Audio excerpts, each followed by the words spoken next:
Hey guys, it's Clint. Possibly a better title for this is "What is good for the goose is good for the gander." And okay, let me explain something. This is pretty basic. Okay, I don't think this is a surprise for anybody, but I think this basic level understanding is important on how this kind of money is made. It works two ways. This is the same reason why you get companies like Gillette doing really divisive marketing campaigns, and Nike, for that matter, doing really divisive marketing campaigns, because in that conflict, it drives people to spend money. Now, there's been a lot of talk about Comicsgate and controversy resulting in high sales on books. That is undeniable. And, when I heard about this specific controversy with Mark Waid interfering with a publishing contract, it made me so upset that I started, doing YouTube videos about it and really getting into Comicsgate. Now, it does not only work one way. This works both ways. Absolutely, it does. It just depends on, I guess, the size of your audience or the size of people that sympathize with you. And if we compare crowdfunding campaigns, the size of the people against Mark Waid is significantly larger than Mark Waid's side, if that makes sense. Okay, so a couple things. This is related personally. I'm going to go into this a little bit later. I am getting dogpiled on Twitter right now, and it's literally, I will show you everything. Nothing that I did, made one comment in support of Comicsgate, and I am getting dogpiled. So I expect that to happen from time to time, but it's weird. Anyway, we'll get to that. So first I want to show you Mark Waid posted an update on his his GoFundMe page. Now, he has this GoFundMe page so that he can pay for his defense. More likely he's going to be paying all this money to Richard C. Meyer because he's getting the pants suit off of him. So he made this update on Facebook, and he links over there. And he also says, this was kind of funny, his deposition obliterated the plaintiff's claims.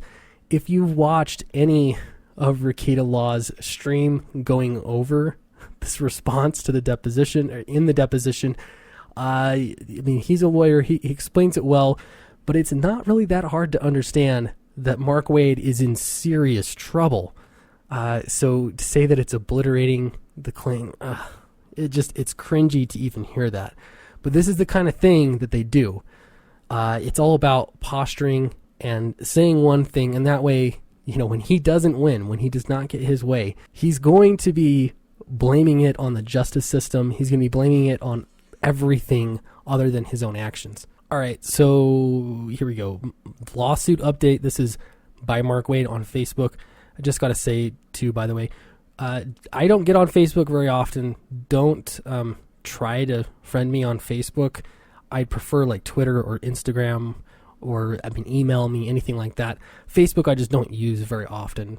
To me, it's more like, I'm on there to be in touch with my parents and stuff like that. So just thought I'd let y'all know. Okay, so he starts out, I'm sending this out to my GoFundMe supporters shortly. It's a happy update on the lawsuit filed against me by Richard Meyer, one of the perceived leaders of Comicsgate, and it bears repeating here. Feel free to share far and wide. Trust me, we're going to share this far and wide. But prepare to be assailed by Comicsgate harassers if you do. Yeah, this is so funny because, again, right now, I am being dogpiled on Twitter just for having a campaign that has only made $20,000 now, by the way. We've broke $20,000, but that's not good enough. So for some reason they've got to jump on me about it. Yeah, so Comicsgate are the harassers. I'm sure that's exactly that's the level-headed approach that's going on here. Okay, it says, as you recall, the main claim in the plaintiff publicly seeking lawsuit against me is that I committed what's known as tortious interference. Oh, that's the first time I have actually heard him use the terminology. The first time. It's always that he's the target of a lawsuit rather than defining what it is, the crime that he has committed. By phoning his potential publisher not potential publisher. It was his publisher. They'd announced it. This was public, not potential. This was his publisher to allegedly see, the phone call is not alleged. The coercion is alleged. You see that? He's admitting to the phone call. Yeah.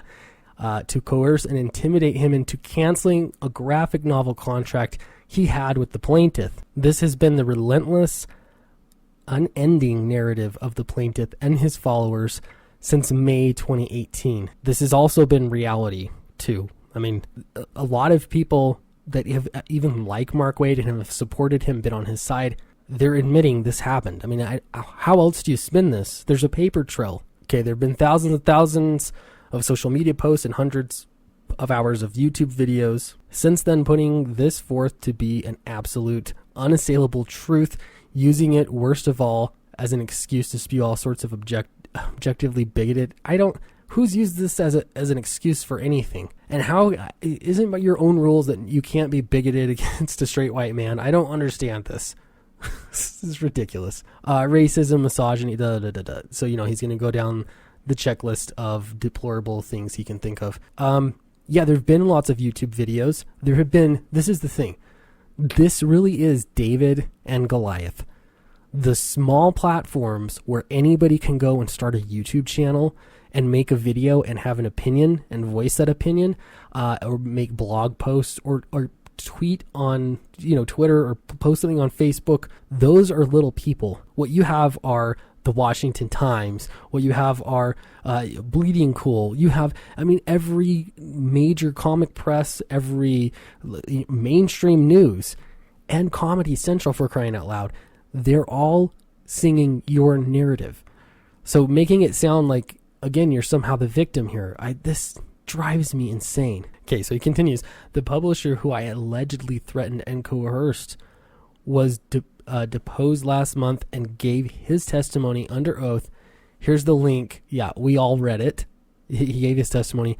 I encourage you to read it too, but here I'll cut right to the heart of it. Yeah, so he's going to take a section out of context, whatever makes him look the best, because he knows most people aren't going to actually go read the entire thing. And then he also adds emphasis, just like he does on all social media posts. Here's the publisher's accurate statement.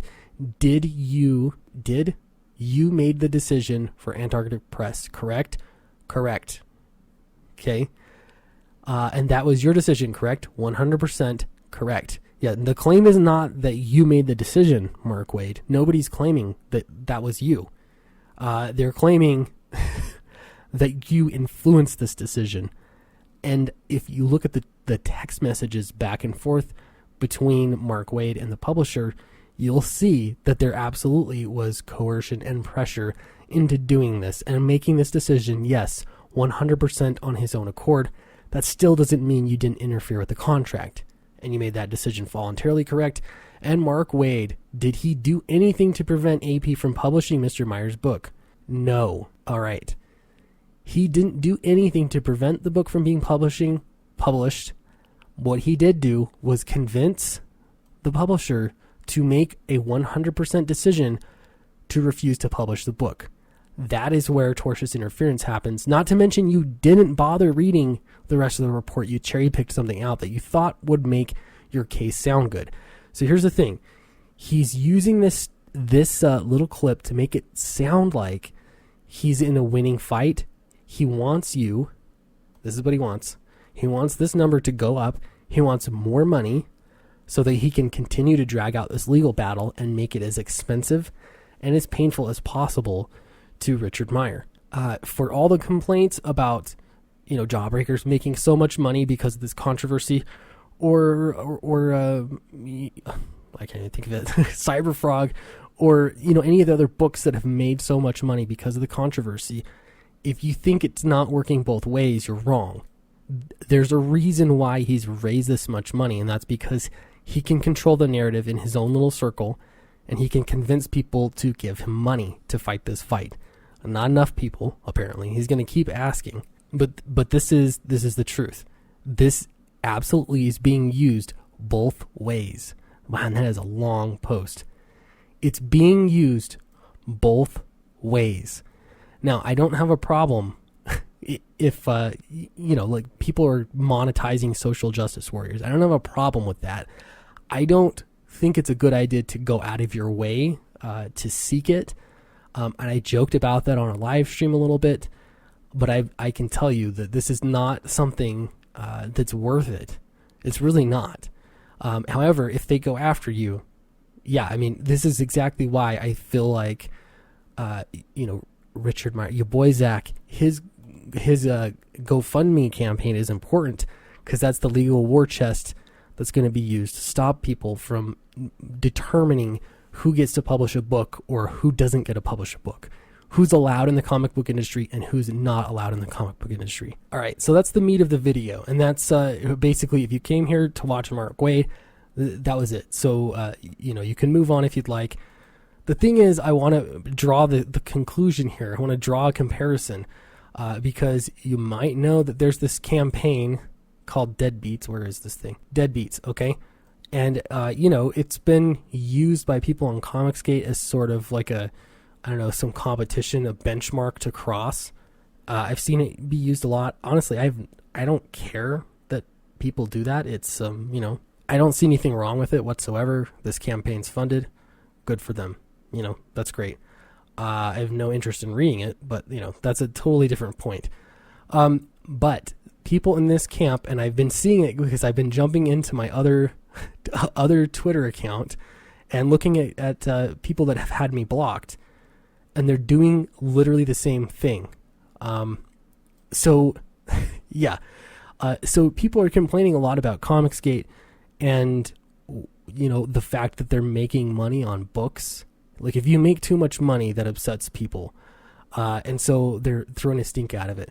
And so I asked the question, serious question, why do you care? I asked this question to SGW Spider-Man every now and again because he brings up some stuff and it's kind of weird that it's obsessed over it so much. I said, if you didn't back it and the other people did, why not just let people enjoy something? So here comes Renfamous, and she's pulling up a tweet from, this is like 10 days ago. 10 days ago, she pulls this tweet up that everybody was talking about Deadbeats, if you'll remember, Deadbeats and where they're at versus everyone else. And I explained that I'm $300 ahead of Deadbeats. Help me pull ahead further. And I've been tweeting, if you are on Twitter, I tweet about my campaign all the time. That's because this is work time. I'm tweeting about it all of the time. I'm not usually following these campaigns, but for some reason, Renfamous is using this as, I don't understand why.